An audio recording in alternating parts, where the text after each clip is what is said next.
Hi guys, welcome to Sandhya vlog. ತುಂಬ ದಿವಸ ಆದಮೇಲೆ ವಿಡಿಯೋ ಮಾಡ್ತಾಯಿದ್ದೀನಿ. ವಿಡಿಯೋ ಮಾಡೋಕ್ಕೆ ಆಗ್ತಾಯಿಲ್ಲ, ಏನಕ್ಕೆ ಅಂತ ಗೊತ್ತಿಲ್ಲ. ಟೈಮೇ ಆಗ್ತಾಯಿಲ್ಲ ವಿಡಿಯೋ ಮಾಡೋದಕ್ಕೆ. ತುಂಬ ಲಾಂಗ್ ಟೈಮ್ ತೊಗೊಂಡು ವಿಡಿಯೋ ಮಾಡ್ತಾಯಿದ್ದೀನಿ. ಜಿಮ್ಮಿಗೂ ಅಷ್ಟೇ ಸರಿಯಾಗಿ ಹೋಗೋದಕ್ಕೆ ಆಗ್ತಾಯಿಲ್ಲ. ಇವಾಗ ಹೋಗ್ತಾಯಿದ್ದೀನಿ ಜಿಮ್ಮಿಗೆ. ಬಿಸಿನೀರು ಕುಡಿತಾಯಿದ್ದೀನಿ. ಜೊತೆಗೆ 3 ಬಾದಾಮಿನೂ ಇಟ್ಕೊಂಡಿದ್ದೀನಿ. ಬಿಸಿನೀರು ಕುಡಿದ್ಬಿಟ್ಟು ಬೇಗ ಜಿಮ್ಗೆ ಹೊರಡ್ತೀನಿ.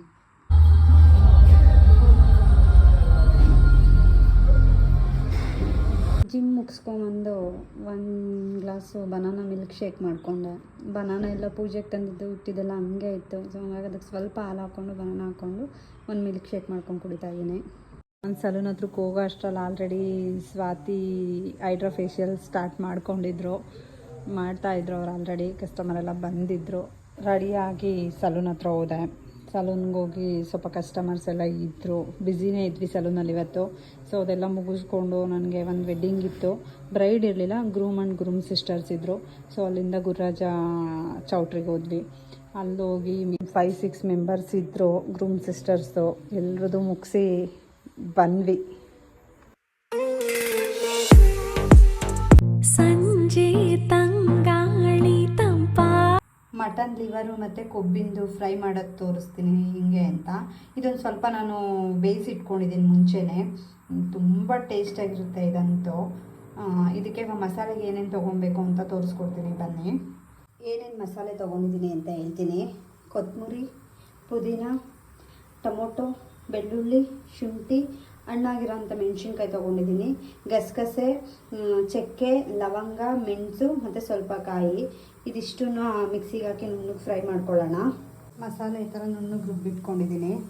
ಈಗ ಬನ್ನಿ ಹೆಂಗೆ ಮಾಡೋದು ಅಂತ ತೋರಿಸ್ತೀನಿ. ಇದಕ್ಕೊಂದು 2 ಸ್ಪೂನ್ ಆಗೋಷ್ಟು ಆಯಿಲ್ ಹಾಕ್ತೀನಿ. ಸೊ ಒಂದು 2 ಸ್ಪೂನ್ ಆಗೋಷ್ಟು ಆಯಿಲ್ ಹಾಕಿದ್ದೀನಿ. ಸ್ವಲ್ಪನೇ ಇದೆಯಲ್ಲ ಲಿವರು, ಸೊ ಇಷ್ಟು ಆಯಿಲ್ ಸಾಕು. ಎಣ್ಣೆ ಬಿಸಿಯಾಗಿದೆ. ಇದಕ್ಕೊಂದು ಸ್ವಲ್ಪ ಈರುಳ್ಳಿ ಹಾಕ್ಕೊಳ್ತಾ ಇದ್ದೀನಿ. ಈರುಳ್ಳಿ ಹಾಕ್ಕೊಂಡು ಈರುಳ್ಳಿನ ಸ್ವಲ್ಪ ಫ್ರೈ ಮಾಡ್ಕೊಳ್ಳೋಣ. ನಾನೊಂದು ಸ್ವಲ್ಪ ಲಿವರ್ ತೊಗೊಂಡಿರೋದ್ರಿಂದ ಅಷ್ಟೇ ಹಾಕ್ಕೊಳ್ತಾ ಇದ್ದೀನಿ. ನೀವು ಜಾಸ್ತಿ ಬೇಕಾದರೂ ತೊಗೊಂಬಂದು ಮಾಡ್ಕೊಳ್ಬೋದು. ತುಂಬ ಚೆನ್ನಾಗಿರುತ್ತೆ, ಟ್ರೈ ಮಾಡಿ. ಈರುಳ್ಳಿ ಫ್ರೈ ಆಗಿದೆ. ಇವಾಗ ಇದಕ್ಕೆ ನಾನು ಕೊಬ್ಬು ಮತ್ತು ಇದೆಲ್ಲ ಹಾಕ್ಕೊಳ್ತಾ ಇದ್ದೀನಿ. ಇದು ಸ್ವಲ್ಪ ಹೊತ್ತು ಆಯಿಲಲ್ಲಿ ಫ್ರೈ ಮಾಡ್ಕೊಬೇಕು ನೀಟಾಗಿ.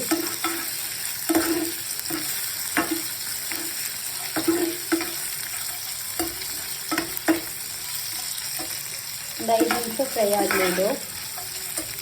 ಇವಾಗ ಇದು ಫ್ರೈ ಆಗಿದೆ. ಇದಕ್ಕೆ ರುಬ್ಬಿಟ್ಕೊಂಡಿರೋಂಥ ಮಸಾಲೆ ಸೇರಿಸ್ಕೊಳ್ಳೋಣ. ಮಸಾಲೆ ಸ್ವಲ್ಪ ಗಟ್ಟಿಗೆ ಇರಲಿ, ಯಾಕೆಂದರೆ ಇದಕ್ಕೆ ನೀರಷ್ಟು ಹಾಕಲ್ಲ. ನಾವು ಫಸ್ಟೇ ಬೇಯಿಸಿಟ್ಕೊಂಡಿರ್ತೀವಲ್ಲ, ಹಂಗಾಗಿ ಗಟ್ಟಿ ಮಸಾಲೆನೇ ಹಾಕೋಣ. ನಮಗೆ ಗ್ರೇವಿ ಎಷ್ಟು ಕ್ವಾಂಟಿಟಿ ಬೇಕೋ ಅಷ್ಟು ಮಸಾಲೆ ಹಾಕ್ಕೊಳ್ಳಿ. ಮಸಾಲೆನ ಚೆನ್ನಾಗಿ ಮಿಕ್ಸ್ ಮಾಡೋಣ. ಈಗ ಇದಕ್ಕೆ ಅವಾಗೆ ಬೇಯಿಸಿಟ್ಕೊಂಡು ತೆಗ್ದಿರೋ ಅಂಥ ನೀರಿದೆಯಲ್ಲ, ಆ ನೀರು ಹಾಕ್ಕೊಳ್ತಾ ಇದ್ದೀನಿ ಸ್ವಲ್ಪ. ಅಷ್ಟು ನಾನು ಎಕ್ಸ್ಟ್ರಾ ನೀರೇನು ಹಾಕಲ್ಲ.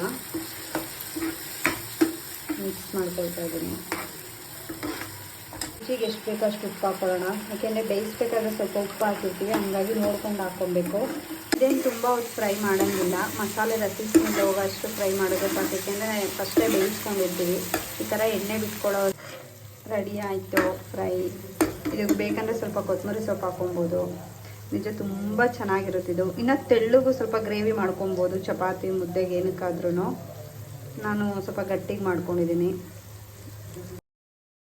ಬಿರಿಯಾನಿ ಕಬಾಬ್ 2 ಮಾಡಿದ್ದೆ. ಅದೆರಡೂ ರೆಸಿಪಿ ಆಲ್ರೆಡಿ ಯೂಟ್ಯೂಬಲ್ಲಿದೆ, ಹಂಗಾಗಿ ಆ 2 ವಿಡಿಯೋ